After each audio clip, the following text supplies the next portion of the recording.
propagandist and the meanest, cruelest female, Karoline Leavitt. She comes out in her cross after a big Jesus, prayer and hands up, fucking lies.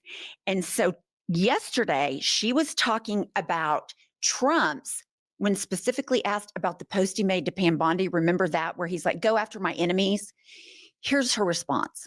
Why won't the president accept the conclusions of his Justice Department to not bring charges against Letitia James? In fact, you had Bondi and Blanche, top DOJ leadership, who were against ousting Eric Siebert, who, again, was picked by President Trump. I just answered that question for you, and the president has every right to express how he feels about these people who literally campaigned on trying to put him in jail, who literally tried to ruin his life and ruin his businesses, and he wants to see accountability for those who abuse their office and abuse their power. And Letitia James absolutely did that, whether you want to admit it or not. Is that not retribution? Okay, I just have a couple things here.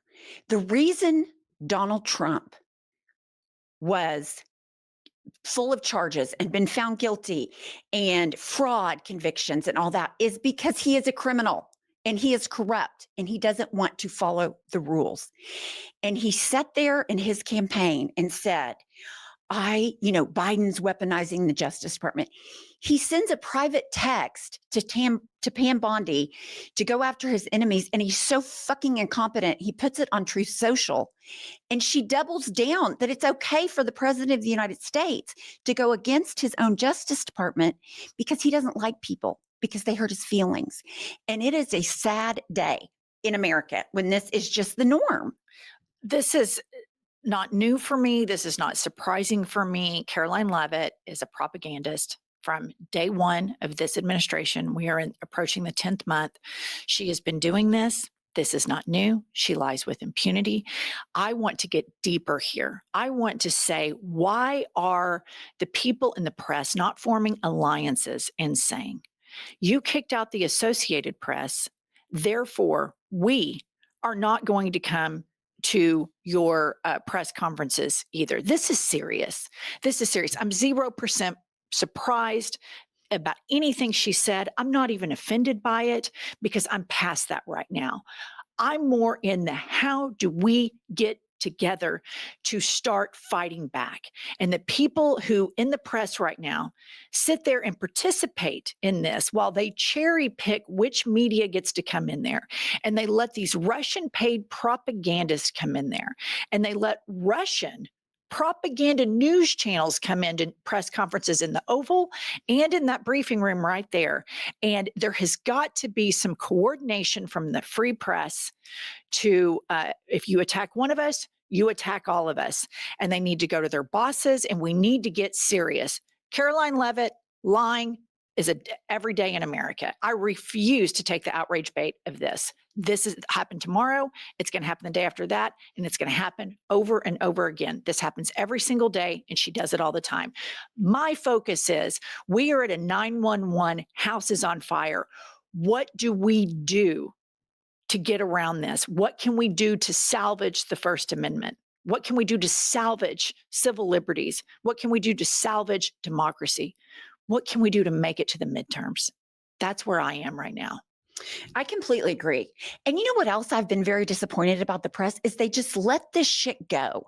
They'll ask a question, he'll respond, "Oh, I solved 7 wars." And they don't they don't double down and be like, "What are you talking about? Which wars? Which countries? Why is there no follow-up?"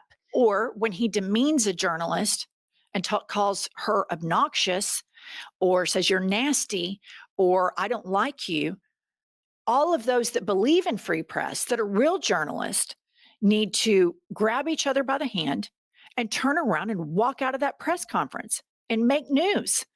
Make news by saying we're not going to get bullied by a dictator and an authoritarian, and you cannot continue to skirt accountability. This is the way it works. You're president, we're the press, we ask questions. And it's just the propaganda machine is something that this regime is going to continue to do. It's going to escalate doing. The real news behind this for me is who is going to start forming alliances and fight these fuckers tooth and nail? Who's going to do that? because participating in all of this just keeps everybody, at bay, or it's entertaining. And I just don't think it's helpful. That's such a great point. I love the alliance part. They need to start making alliances. If you do it to one of us, you do it to all of us. But I don't have any confidence that's going to happen. And I've been following the story very closely of Tom Homan accepting a bribe in September of 2024, because that is corruption 101. And in my mind, I think, oh, well, that's a prerequisite to work for Donald Trump, is to be corrupt. You have to be corrupt to be in his administration. So when asked about it, Karoline KKK Leavitt had this to say, and again, where was the follow-up? Thanks, Caroline. So too, on the Homan investigation, can you just speak to, did the president ask the Justice Department to close the case, and does Homan have to return the $50,000? Well, Mr. Homan never took the $50,000 that you're referring to, so you should get your facts straight, number one. Number two, this was another example of the weaponization of the Biden Department of Justice against one of stop President it right Trump's there, because if the Biden Department of Justice were truly these weaponizers, this information wouldn't have just come out this week. And that's why we lose. Yeah. Right there. That right there. We're playing two different games. The FBI under Biden and under Merrick Garland's DOJ failed to prosecute an insurrection. They failed to release the Epstein files. Apparently, Kanks is right knee deep in them. And then you've got somebody who's trotting around with Trump, who Trump is offering a high cabinet position to, and this isn't reported under Biden's administration. That's the real story for me. That's the real story that I care about, is the two different games that we play here.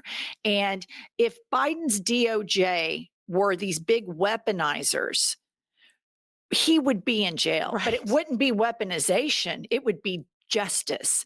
And so this is just, it tells me how impotent the Democratic ruling class is, and the constant deference that is always given to these crazy right-wing fascists. You can see it no further than the vote to honor Charlie Kirk, right, wherein a lot of Democrats participated in that vote.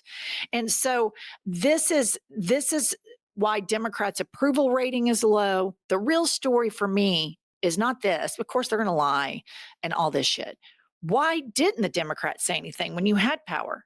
Why didn't you say people that are running with Trump, who he's going to appoint to very high positions, are taking bribes from FBI agents right now? Oh, the appearances. Oh my God, the right-wing media. What will they say? Is everybody going to be held hostage by these flea bag cultists? Let's take a break from the news and hear from our sponsor. Listeners, Pumps and I are completely obsessed with Superpower. The other day, I went to the doctor and I left and I didn't really get anything other than, you're fine, don't worry, nothing's wrong. And I thought, I'm at that age where something can slip in and I want to be on top of it. And that's where Superpower comes in. They send a licensed professional to your home, or you can visit a nearby lab, and you get one simple blood draw with over 100 biomarkers, way more than what you'd usually get, which unlocks so much about your own body. Their app includes detailed information on your heart, liver, thyroid, hormones, metabolism, vitamins and mineral levels, and even environmental toxins. Superpower is the most comprehensive and advanced system out there. Listeners, Superpower used to cost $499, but right now it's $199 for the full experience.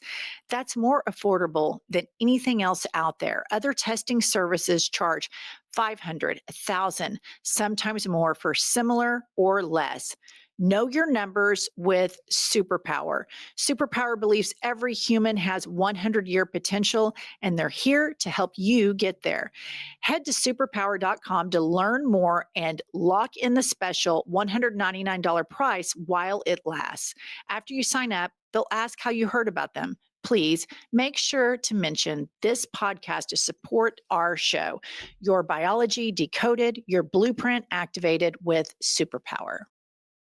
Well, apparently the Democratic establishment is, because all this with Tom Homan happened in September of 2024.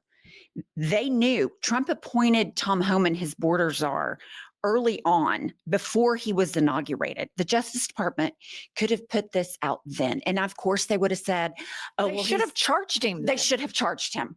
They should have charged him, but they didn't. And that's the story to me.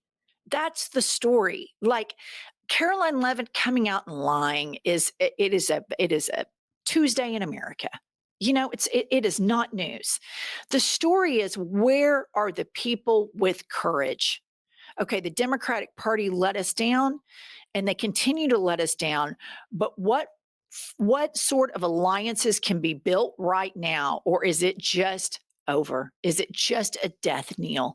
Because I have a really hard time coming in here every day saying the same shit over and over. Trump lies, Trump's incompetent, Karoline Leavitt covers for him, Marco Rubio's a pussy, blah, blah, rinse, repeat, new day in America. What are we going to do about it? What can we do? What kind of alliances can be formed that can attack back at this? I think it was John Oliver said, there's 4 words that can be said when Trump tries to bully you and say, you can't do this, or we're going to pull you off air. Fuck you, make me. And that's the fight that we need to have, because these liars and propagandists, this will continue and it will escalate. Yes. As we've seen, it's continuing to escalate. It gets worse and worse because they're beholden. They've got the Supreme Court behind them. And like you said, the press isn't forming alliances. We've got newspapers that don't cover these things. Sinclair covering for him. Everybody is covering him. And I think that's a great point on the alliances. I really do. I hope that we can find some. I wish we had leadership that would form alliances instead of strongly worded letters. But that's not where we are right now. We have leadership right now, a Black man, Hakeem Jeffries, that voted to honor a man that is an unrepentant racist. And when I saw that, I realized, holy fucking shit. And so I don't know where it all goes from here. I don't know if it's better to put a lot of pressure on Democrats or keep exposing these Republicans. But I do know that this is a country I no longer recognize. Mm-hmm. I do know that the whole collusion with so many different entities that have led to this moment is so incredibly heartbreaking, most of which these fat cat billionaires that have made money off of all of us and skirted taxes, that they can't stand up for the country that made them so wealthy, that there's just not even an ounce of dignity or conviction, is just so devastating. Yes, that is so true. I'm not recognizing this country because we are not what we were when I was 25 years old, let's say, and we're not getting better. All right, please like this video, subscribe to our channel, and we will be back with more news.